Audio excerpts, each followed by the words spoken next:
장점 몇 가지만 짚어드리고 편안하게 제품 보시고 경험하시고 가시는 걸로 전체적으로 저희 GXR 시스템이 어떻게 개발이 되고 현재까지 진행이 되었는지에 대해서 간략하게 정리를 해본 거고요. 2009년 11월에 처음 개발을 시작으로 해서 현재 총 6개의 유닛, 이번에 나온 A16 238가 6번째 유닛입니다. APS-C 타입 센서를 채용한 거는 4번째. 또 이하 GX와 GR을 통합한 그런 의미로 GXR이라는 명칭을 쓰는 거거든요. 세계 최초로 카메라 렌즈 모듈과 센서 모듈이 함께 교체가 되는 유닛 교체용 시스템이라는 거예요.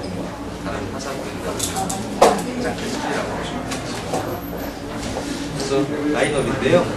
현재 나와 있는 저희 라인업은 24mm에서 300mm까지를 커버하고 있고요. 그중에서 이번에 나온 2485 유닛 같은 경우는 가장 많이 사용되는 표준줌 영역대 유닛이라고 보시면 되고요. 기존에도 표준줌 영역대 유닛들이 몇 가지 있었습니다만 사실은 다른 하이브리드 카메라하고 비교를 했을 때 스펙상이나 이런 부분에서 많이 좀 밀렸어요. 왜냐하면 아까 방금 전에 언급드렸듯이 센서와 카메라 렌즈 모듈이 같이 교체가 되다 보니까 다소 좀 센서 사이즈가 작은 기종들이 표준줌 영역대를 담당하다 보니까 기본적으로 번들 개념에서 리뷰가 붙으면은 저희 카메라 리코 GXR 시스템이 상당히 좀 저가형, 좀 약한 그런 기종 취급을 많이 받아왔습니다. 그래서 이번에 나오는 2485 유닛이 그런 부분들을 정면으로 맞서도 전혀 결코 뒤지지 않는 그런 유닛으로 출시된다는 부분을 하셨습니다. 개인적으로는 왜 이제 나왔나 싶을 정도로 이제는 스펙에서 전혀 느끼지 2485 그 유닛의 특장점은 많긴 많은데요. 그 중에서 두 가지만 기억하신다면 오늘 여기 오신 이유가 충분하리라고 생각이 듭니다. 2485 이 표준줌 영역대라는 건 아까 언급이 됐었고요. 만각부터 만원까지 소화가 되셨고요.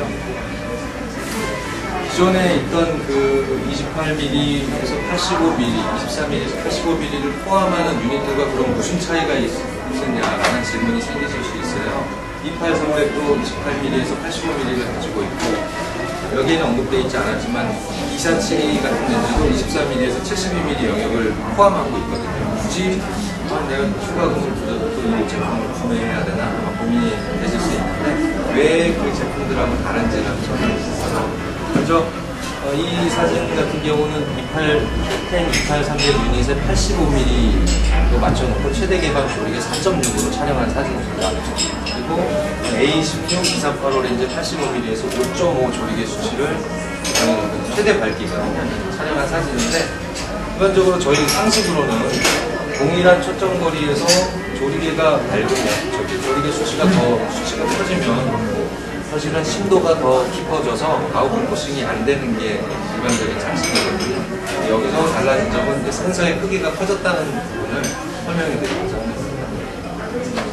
센서의 크기가 커져지면 이제 이건 이론적인 건데요. 렌즈를 통과하는 입사가 더 반상하게 각도가 커짐으로써 심도가 얕게 구현될 수 있는 원리가 있습니다. 기존의 유닛들하고 이번에 실제로 출시된 유닛의 해상도, 선해도, 렌즈가 참 쨍하네요. 이런 표현을 할 때 빠지지 않는 어떤 비교 자료인데요. 이거는 나중에 이제 타사 렌즈하고 비교 자료가 있습니다. 그 부분 설명할 때 조금 더 자세히 하기도 하고요. 기존 유닛들보다 훨씬 우수해졌다는 단어를 설명하고 있습니다. 그리고 새로 추가된 어떤 기능들인데요. 기능들은 아마 GRD4를 사용하신 유저분들이라면 이미 채용되어 있기 때문에 처음 듣는 내용은 아니실 거예요. GXR에서는 처음 적용이 됐다는 거고요. 다른 타사에서보다 조금 더 세밀하게 다이나믹 레인지 보정 기능을 강함, 약함, 보통 이렇게 좀 더 세분화해서 조정할 수 있다는 게 장점이십니다. 이건 조금 생소하실 수 있는데요.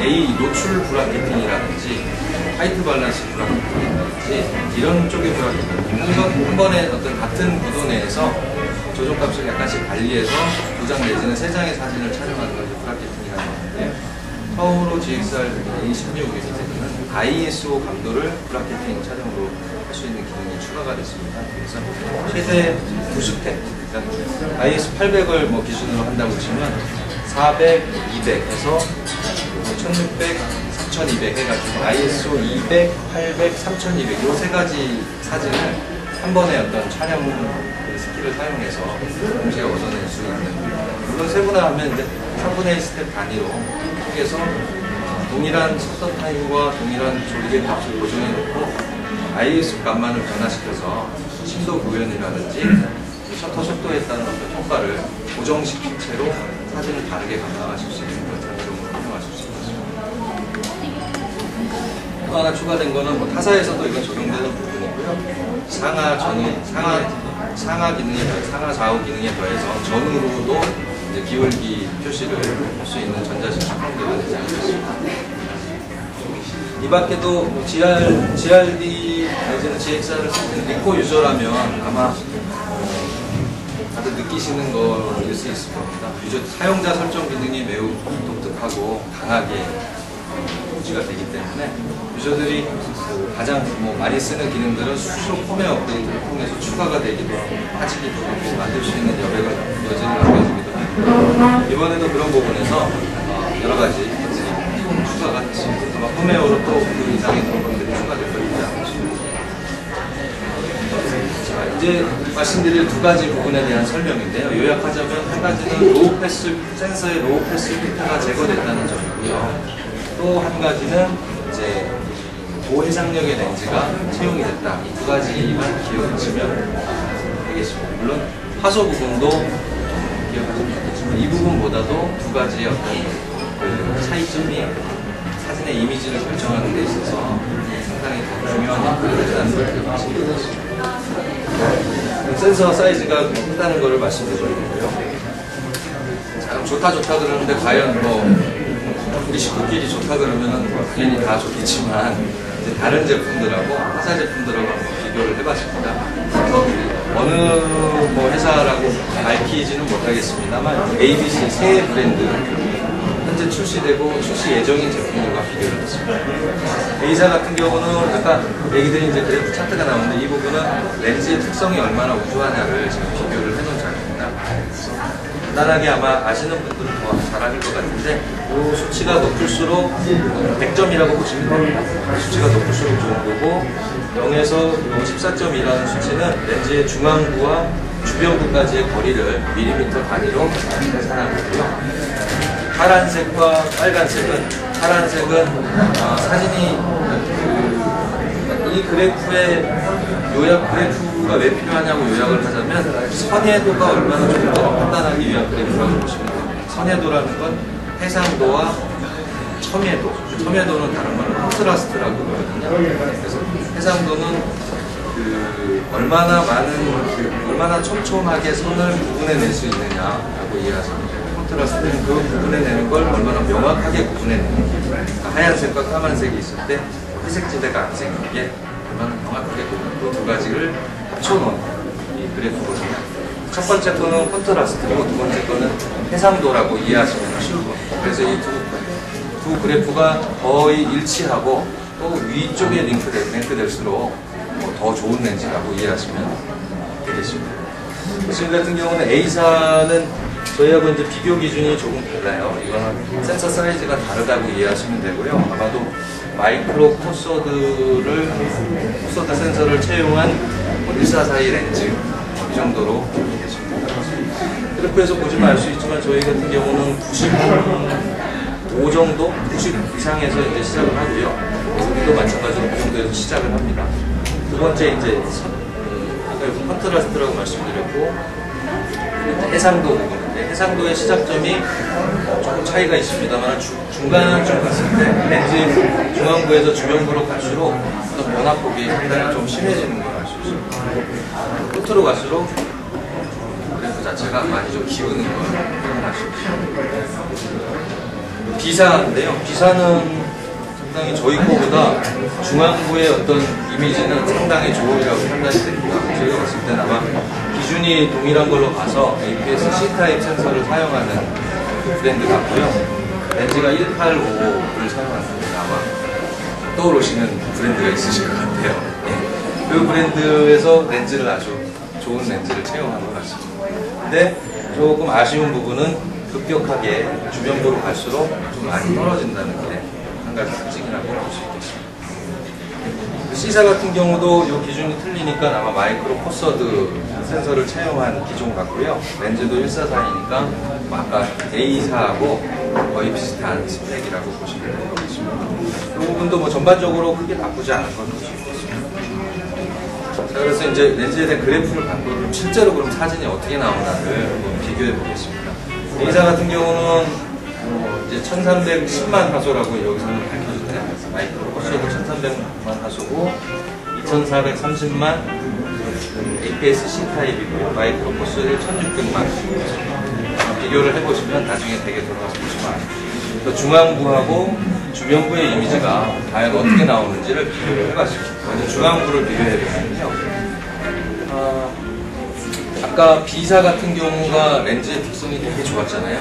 거의 뭐 저희 거보다도 훨씬 좋을 정도로 그런 이미지가 연출됐는데 실제 이미지는 조금 실망을 할 정도로 아마 이 이미지 같은 경우는 아까 그래프에다가 플러스로 센서가 처리하는 능력까지를 합쳐진 최종 결과물의 형태이기 때문에 아무래도 렌즈의 특성은 좋지만 센서 처리 능력 가운데서 어떤 이유인가로 이미지가 조금 손상이 가공이 되지 않았나.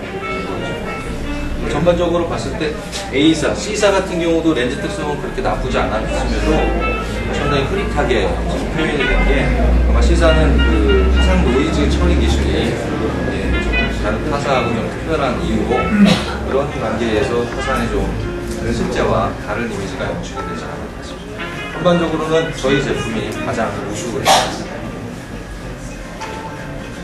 다음 주변부인데요. 잘 보이실 것 같은데요. 주변부 같은 경우도 A사 같은 경우는 뭐 저희하고 큰 차이를 보이진 않았습니다만 아까 그래프를 기억하신다면 그 위쪽에 위치한 컨트라스트 부분이 조금 불안정한 걸 기억하셨다면 여기 하얀색과 까만색의 경계 부분이 조금 뭐랄까요, 하얀색이 검은색을 약간 침범한 듯한 그런 이미지들이 연출이 좀 됐고요. 나머지 B사와 C사는 비교하기가 좀 어려울 정도로 이미지가 약간 좀 많이 흐려진 그런 모습이 있습니다. 그리고 이제 로우 패스 필터를 제거했기 때문에 앞서 두 가지 상황 비교가 됐던 거고요. 로우 패스 필터를 제거함으로써 안 좋아지는 부분들도 있을 거라고 추측하실 수 있습니다. 당연히 그런 요인이 발생을 하고요. 그걸 리코에서는 이번에 새로운 프로세싱 과정을 도입해서 로우 패스 필터가 물리적으로 하는 일과 동일하게 프로세싱 과정을 한 번 더 거쳐서 모아레 현상을 억제시켰습니다. 지금 보시면 모아레 현상이 없지는 않아요. 하지만 타사에 비해서 심해지거나 몸이 흉하게 변질되거나 프로세싱 과정에서 실제와 다른 이미지가 연출되거나 하는 부분은 없었습니다. 로우패스 필터를 제거함으로써 특히 GXR 같은 경우는 렌즈와 센서가 1대1로 다른 타사 같은 경우는 하나의 센서에 여러 가지 렌즈를 조합하기 때문에 최적화된다고 표현하기가 좀 어렵거든요. GXR 같은 경우는 물론 그렇기 때문에 단가가 좀 높은 이유도 되겠지만 센서의 어떤 특성을 가장 잘 살린, 그 렌즈의 특성을 가장 잘 살린 센서가 서로 매치가 됐기 때문에 결과물에 있어서는 훨씬 더 유리한 조건을 가지고 있다고 보시면 됩니다. 두 가지로 이해하시면 될 것 같고 나머지는 이제 이 부분은 저희가 웹페이지에 다 공지를 할 내용이니까요. 그때 슬라이드 계속 볼 테니까요. 재미난 기능들도 많이 들어가 있습니다. 그런 기능들은 저희 리뷰나 이런 것들 향후에 하나씩 따라오실 수 있습니다. 그래서 저희가 드리고 싶은 말씀은 GXR 시스템을 처음 입문하시는 분들이나 GXR 기존의 유닛들을 가지고 계신 분들도 아마도 활용도가 가장 표준준 영역대에 적소된 유닛이기 때문에 이 유닛 자체는 아마도 필수적으로 나중에 필요하시지 않을까라는 생각을 주셨습니다.